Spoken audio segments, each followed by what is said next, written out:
Srimad Bhagavatam, Canto 2, Chapter 4, Text 24. Namah Tasmai Bhagavate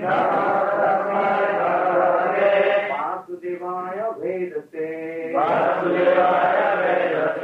Purjnanam Ayam Somya Jnanmukham Puruhasavam Namah Tasmai Bhagavate Vasudevaya Vedase Apurjnanam Ayam Somya Jnanmukham Puruhasavam. So this verse of the Srimad Bhagavatam is being spoken by the great sage Shukadeva Goswami. Shukadeva Goswami in this verse is pointing out the exalted position of Vyasadeva. Devotees, before they speak on the Bhagavatam, they offer their respects to the Supreme Lord and the Supreme Lord in his incarnation of Vyasadeva. In numerous verses in the Vedic scriptures we see that the exalted position of Vyasadeva has been confirmed. That is because the Lord knew that in times to come, people will challenge the spiritual position of Vyasadeva. Vyasadeva was not just a famous historian or a great philosopher. He was the incarnation of the Supreme Personality of Godhead. And the Lord incarnated as Vyasadeva in order to leave behind knowledge by which humanity could be saved. Even in India today, you have many people who consider Vyasadeva to be a prominent philosopher or a historian. So just like Prabhupada says in the Bhagavad Gita, repetition is necessary to drive a point home. So therefore we find that in innumerable verses, this point is being emphasized, that is the transcendental position of Vyasadeva. So just like one goes to an astrologer to astrology to find out what is going to happen, and the astronomers can predict the eclipse. Similarly, Vyasadeva was a spiritual astrologer who could predict exactly how Kali Yuga would develop and what the symptoms would be. And Vyasadeva compiled, as the verse is pointing out, the vast Vedic literature. Originally, there was only one Veda called the Yajurveda. Then that got divided into Rig, Sama, and Atharva. Thus, one Veda became four: Rig, Sama, Atharva, and Yajur. And Vyasadeva even compiled the Puranas, the Mahabharata, summarized it in Vedanta Sutra, and still he was dissatisfied.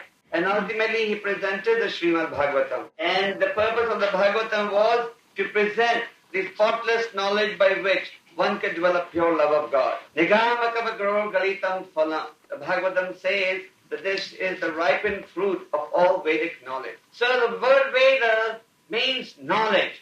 And in the Chaitanya Charitamrita, the purpose of the Vedic knowledge is explained. It is explained, Veda Shastrakai Sambandha abhidheya prayojana.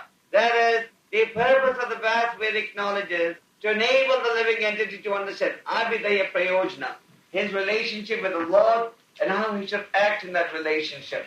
And in the same Chaitanya Charitamrita, Krishna's Kaviraj points out, Purushada Shiromani Prema Mahadhana. That is, the development of love of God through the medium of Vedic knowledge is the highest wealth that one can accumulate in this human form of life. So this is real wealth, not the dainty that everyone is running after. So, unfortunately, in every corner of the world, we see one common factor, that is everybody is running after money. The guiding principle of materialistic society is, by hook or crook, make money. Why is that? Because money is the medium to sense enjoyment. If sense enjoyment was available without paying for it, then the value of money would not be there. But because you virtually have to pay for everything, therefore everyone's running after money. And to make this money, even if humanity is destroyed, people do not care. Just like people are engaged in so many sinful activities. Why? Just because they want to make money. In India, I meet so many families that are staunchly vegetarian, but they are running a restaurant where you serve meat and liquor. So I tell them that why you're strictly vegetarian, why are you serving meat and liquor? Because they want to make their meat. And similarly, you see, one of the biggest items of trade in the material world today is dealing in armament. Why are countries spending so much on armaments? They have nothing to eat, but they must have the latest F-16s. The F-16 is a very sophisticated aircraft that was developed by America. So the point is this, that countries are ready to make latest weapons and encourage the use of armaments. Why? Just because it gives them some profit. So there's the only principle is make money by hook or crook. Just like in America, the American government is discouraging the consumption of cigarettes. But the same government is encouraging the tobacco manufacturers to sell these cigarettes in Asia. So something is bad for your own people, but it's good for other people. So the real wealth is the cultivation of the spiritual knowledge that is presented in the Vedas. Chaitanya Mahaprabhu, when he was talking to Ramananda Roy, he asked him a series of questions, and one question was, what is capitalism? So Ramananda Roy replied, the real capitalist is one who has love of Radha and Krishna. So the conclusion is that real wealth is the cultivation of Vedic knowledge as it is. Vedic knowledge is also known as Sanatana Dharma. Sanatana Dharma means the eternal religion of the living entity. It is not knowledge that was limited for people in a certain part of the world or for a certain period in history. This is Sanatana Dharma means eternal duty of the living entity. Just like the characteristic of water is always liquidity. So the Vedic literature presents the eternal duty of the living entity. And as Chaitanya Mahaprabhu has said, Jivena Swarupai Krishna Nityadas. The eternal duty of the living entity is to engage in service to the Supreme Lord. So the Vedic knowledge, the Vedic literature directs the living entity to utilize his rare human life for a very valuable end. And because this literature was compiled by the Supreme Lord himself in his incarnation as Vyasadeva, it presents information that is flawless. It presents information that doesn't suffer from the four defects that every mundane source of knowledge suffers from. Therefore, the devotees of the Lord accept the Vedic conclusion without speculation or deliberation. Why did Prabhupada call the Bhagavad Gita Kṛṣṇa? Yes. Many people ask us that. May not be in your country, but in other parts of the world, where people have been exposed to Bhagavad Gita, they say, what is this Bhagavad Gita as it is? Prabhupada felt the need to add as it is to Bhagavad Gita because he was very disturbed by the distorted presentations of the Bhagavad Gita that had been published. The true spirit of the Bhagavad Gita had become distorted. Just like Prabhupada used to give the example, if you want to recover from a disease, you have to take the medicine according to the doctor's prescription. Similarly, if we do want to develop this love of God, we have to accept the Vedic teachings as they are. So, Shukadeva Goswami in this verse is not only pointing out that Vyasadeva is the incarnation of the Lord, but he's also pointing out as a characteristic of a pure devotee. Shukadeva Goswami is pointing out that a pure devotee, they derive great pleasure in discussing the transcendental topics related to the Lord. The word transcendental means that which is beyond the modes. You have three principal modes: goodness, passion, ignorance. And transcendental means that which is beyond the modes. Just like Krishna says in the Bhagavad Gita, Janma karma chame divyam evam vedi tattvataha. So he says, my coming and going from this world is completely transcendental, divyam, that is beyond the mode. So this knowledge that is emanated from Vyasadeva is transcendental knowledge. So the characteristic of a pure devotee is that he takes delight, pleasure in associating with this transcendental knowledge. In other words, the distinction between a pure devotee and a materialist is the pure devotee derives pleasure in associating with transcendental topics related to the Lord. And the materialist, he doesn't derive any pleasure from such activities. Therefore, when you start reading the Bhagavatam or the Bhagavad Gita to a materialist, in 2 minutes he'll fall asleep. Or he'll keep looking at his watch, as to when the lecture is going to end. Whereas the devotee, he'll derive great pleasure. And the devotee is anxious to obtain more and more of such pleasure. In the Srimad Bhagavatam we see that when Parikshit Maharaj was hearing the Bhagavatam from Shukadeva Goswami, even though he was fasting from any water or food, he did not feel any hunger at all. In fact, Parikshit Maharaj just went on telling Shukadeva Goswami to please describe more and more transcendental topics related to the Lord. Therefore, the guiding principle for a devotee of the Lord is to be absorbed in Krishna Katha. And as a result, stay away from prajalpa. Prajalpa can destroy one's spiritual life. Therefore, Rupa Goswami has said, Atyahara prayashacha prajalpa niyamagraha jan sangashta lodyam cha. Rupa Goswami gives us information how one's devotional service can be ruined And one of the factors listed for destroying spiritual life is prajalpa. So what is the exact meaning of prajalpa? Different individuals may have different interpretations. Just like we have a saying in ISKCON, different slots for different folks. That is, people have a tendency to use a particular verse and interpret it from different angles. So prajalpa means that activity that is not related to Krishna, that talk which is not essential, that which is not related to the process of devotional service. So the devotee should take pleasure in Krishna Katha. Through the medium of Krishna Katha, one keeps oneself absorbed. Krishna Katha takes on various forms. One is to meditate on the instructions of the Lord. Just like we read in the Bhagavatam, how Arjuna was feeling despondent after the Lord had departed from this planet. But then Arjuna started meditating on the instructions of the Bhagavad Gita. And as he started meditating on the instructions of the Bhagavad Gita, he came back to life. So this is one aspect of Krishna Katha, to meditate on the instructions of the Lord.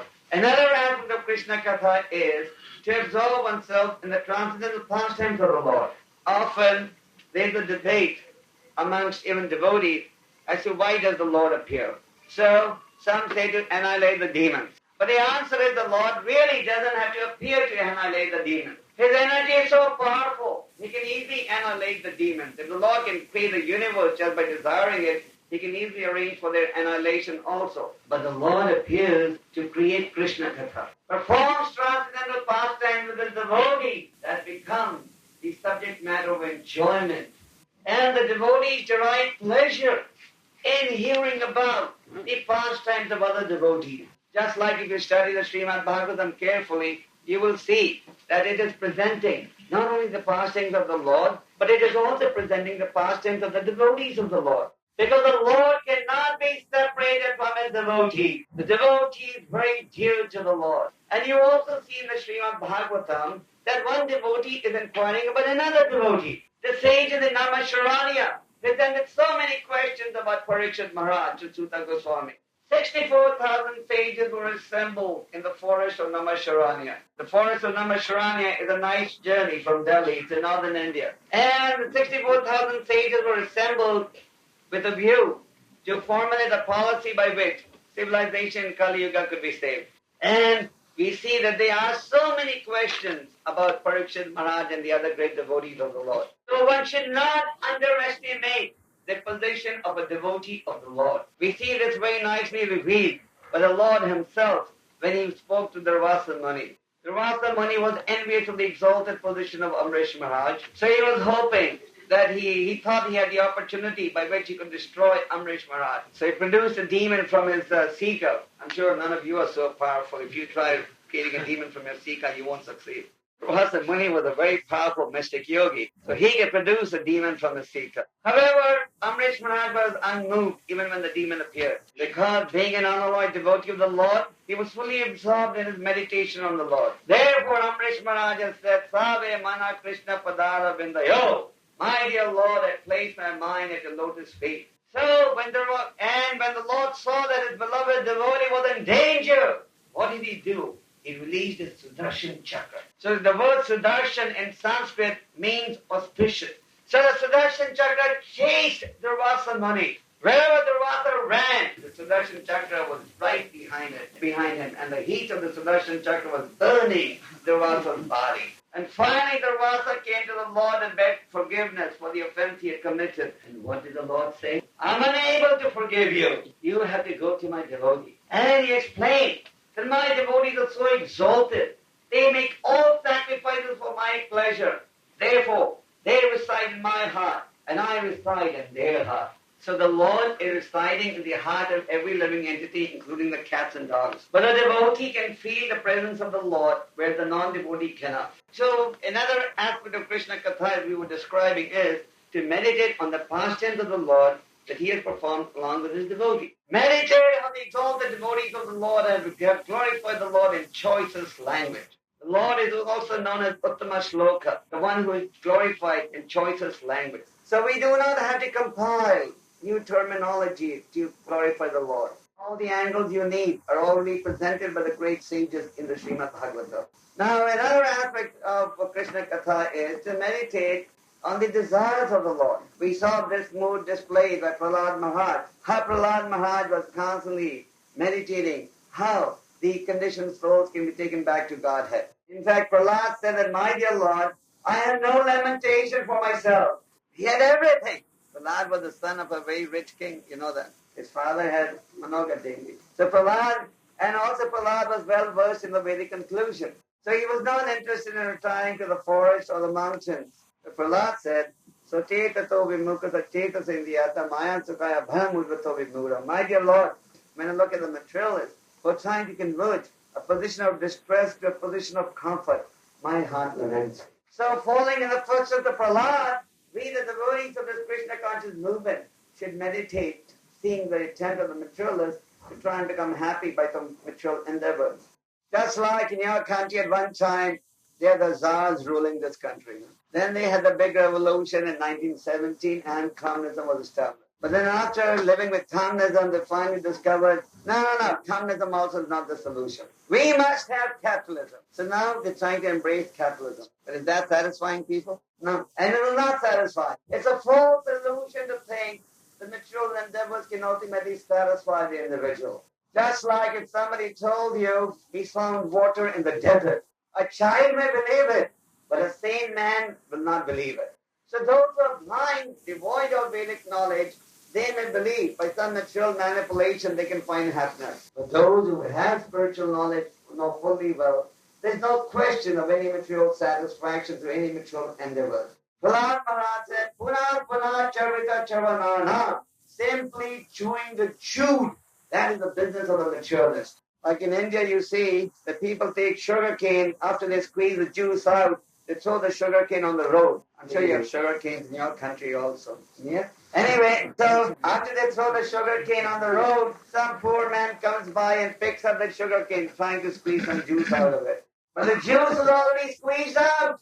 Therefore, the great devotee, there was a great Vaishnava poet called Vidyapati. So Vidyapati has said that material sense enjoyment is just like a drop of water given to a thirsty man. I'm sure you have experience when it's Ochan Jarka, you get very thirsty. And somebody gives you only a drop of water. How do you feel? How would you feel? Satisfied? When you go out on Sankirtan, and when you come back in the evening, the temple commander will only give you one morsel, small morsel of chapati. Will you be satisfied? No. So therefore, Vidyapati has said that sense enjoyment is just like a drop of water given to a thirsty man. So some of you may say that what Shukadeva Goswami is saying in this verse is meant for pure devotees, but we have not become pure devotees, so it doesn't really apply to us. Why are you telling us all this? Yes, we know that you haven't become pure devotees yet. We are not under that much illusion. But the purpose of this institution, as Prabhupada said, is to create pure devotees. Therefore, we must understand the standard that we have to reach, attain. Just like when you take a train ride, whether you go to Leningrad or Tashkent or any city, before you get on the train, don't you want to know how far your destination is? Nobody gets in the train without any knowledge of how far the destination is. So similarly, when you come to spiritual life, you must know the characteristic attributes that you have to develop. That is why we have the Srimad Bhagavatam and Bhagavad Gita class every day. That is why Prabhupada translated these vast Vedic texts, so that we can know the goal, the standard that we have to attain. And by taking the medicine as prescribed by the doctor, that standard will definitely be realized. This is a guaranteed process. There cannot be any element of doubt. So, if we take to this process, then we'll get to the standard where we will only be interested in higher activities and not inferior. Just like as you fly in the plane, as the plane gets higher and higher, those very buildings, skyscrapers that look very tall to you when you're on the earth, they begin to look smaller and smaller to you till eventually you reach a point where you can't even see those buildings. Pravana? So similarly, as you advance on the spiritual path, those same activities which at one time look attractive to you, they will become bitter, till eventually you'll reach a point where you won't even think about that. So that is how you measure your spiritual advancement. Often devotees want to know, am I advancing spiritually? It's good to have that you're advancing or not. Just like when you're sick in Balnitsa, don't you touch your head every few minutes to see if the head is becoming less warm or not? So one should be anxious to determine, is he making advancement or not? And the test is the degree to which we're getting attached to the holy name and the transcendental pastime of the Lord. If you fall asleep at japa time, fall asleep at Bhagavatam time, fall asleep when you open the book to study, then it's a bad symptom. And it's time you have the Bhagavatam, you're fully alert. When you open the book, you're fully alert, then that's a healthy life. Just like you never fall asleep in front of a prasadam plate. So because we all attracted to prasad. Even those gross materialists who don't agree with our philosophy, but they agree with us on one point. Prasadam is super delicious. I remember about 6 months ago, I was in Azerbaijan at our Baku temple. So one fanatic journalist came to me and said, "What are you doing in this country? There's no place for this knowledge in this country." And he really started criticizing us. I was lucky that he didn't take his revolver out of his pocket. So instead of discussing with him, we just gave him very nice prasad, samosas and some other delicious things the devotees had prepared. And he liked the prasad so much at the Ochin, Kṛṣṇa, that he came back even next day again for a lecture. So the point is that we don't fall asleep in front of prasad because everyone finds it attractive. You have to be a real demon to have a heart, stone heart, to not appreciate prasad. So just like we are attracted to prasad, we have to be attracted to the process of Shraddha and Kirtana. Now in the purport, Prabhupada makes another additional point which we want to quickly touch. And Prabhupada refers to the Rasa Leela of the Supreme Lord. So Rasa Leela means the dancing, Krishna's performance of dance with the gopis. Yesterday we celebrated the appearance day of Srimati Radharani, the topmost devotee of the Lord. So the Rasa Leela dance of the Lord is misunderstood by those who don't try to cultivate this knowledge from an authorized source. That is why you see in India, many people imitate the Rasa Leela dance of the Lord. And some rascals even think they can try and flirt with the girls just like Krishna, thinking that Krishna was flirting with the girls. Krishna was only 8 years old when he engaged in the Rasa Leela dance. And who are these gopis? Great sages! These sages had all lived when the Lord had appeared in the form of Lord Ramachandra. And because they had a desire to associate with the Lord, they had the opportunity to associate when the Lord appeared in the form of Lord Sri Krishna. So the Rasa Leela dance of the Lord cannot be compared, as Prabhupada said, to modern ballroom dancing. This can only be understood with purified mind and senses. Thakur Bhakti Vinod was a very powerful magistrate in the province of Orissa in eastern India. At that time, there was a so-called yogi who was claiming that he's the incarnation of Vishnu. And he was a very powerful yogi. Everyone was scared of him. And what was he doing? He was flirting with everyone's mothers and daughters and sisters. So he was engaged in his so-called Rasa dance. Thakur Bhakti Vinod was very angry, and he knew, because he was a devotee of the Lord, that this man is a cheater. So Thakur Bhakti Vinod went and had him arrested. And as he had him arrested, coincidence, his whole family fell ill. Wife, children, 12 children, all became sick. And everybody started telling Thakur Bhaktivinoda, because you've imprisoned the Lord, therefore this calamity is falling to your family, release him. But Thakur Bhaktivinoda knew that this man was not a genuine devotee of the Lord. So eventually this man was imprisoned, and even though his disciples were protesting, release him, Thakur Bhaktivinoda refused to budge. And one day, as that bogus yogi was being taken out of the courtroom, a British lawyer ran from behind him with the scissors, cut his big long hair, because his British lawyer had read that these yogis keep their power in their long hair.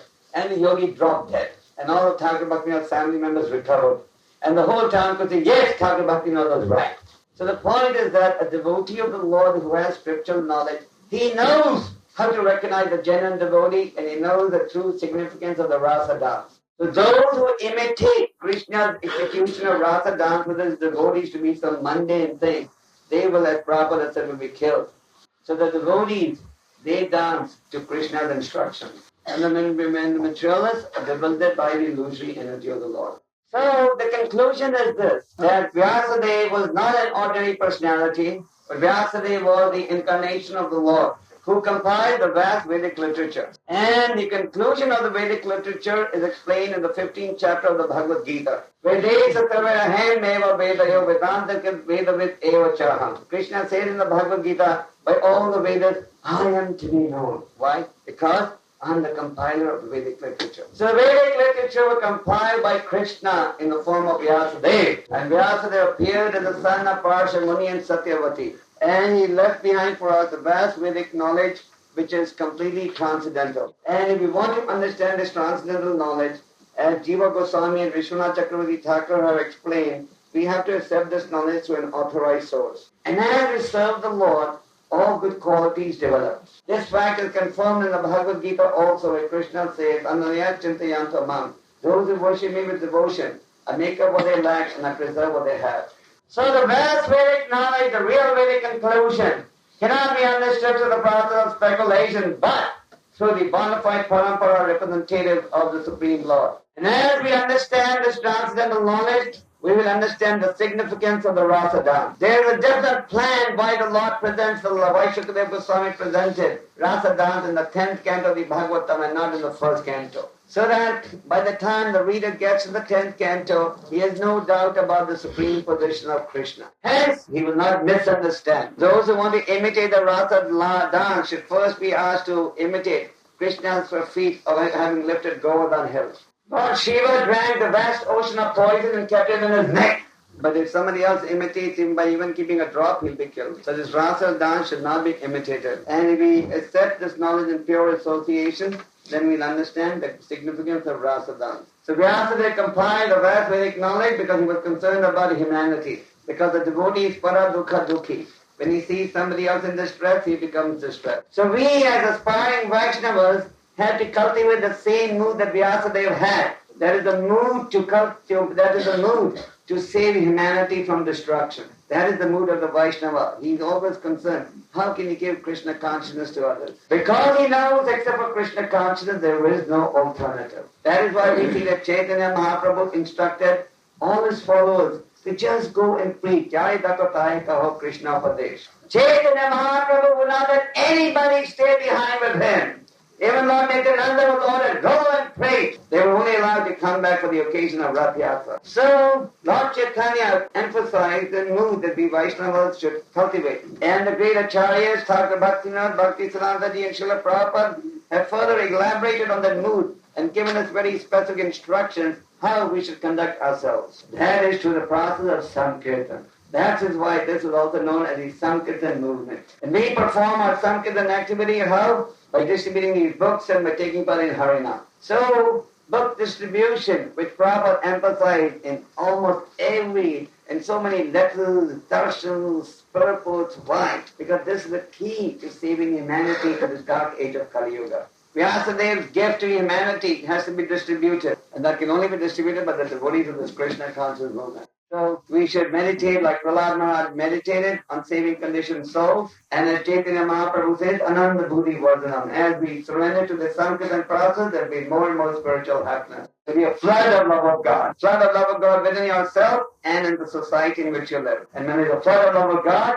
the sinful seed will not be allowed to sprout. So we should absorb ourselves in the Sankirtan activity and remain fixed on the spiritual path. This is the single activity that will give the spiritual master pleasure, Prabhupada pleasure, and the whole parampara pleasure. To see the conditioned soul being reclaimed. Just like when a lost child is brought back to the father takes great delight. That is exactly the pleasure that the Lord experiences when his devotees bring back his lost children. So we should absorb ourselves more and more by Shravanam and Kirtanam in the transcendental mission of Chaitanya Mahaprabhu and endeavor to distribute Krishna consciousness to the extent possible.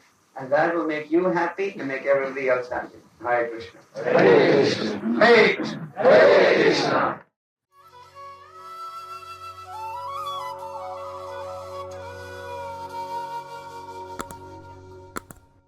Hare Krishna, Hare Krishna, Krishna Krishna, Hare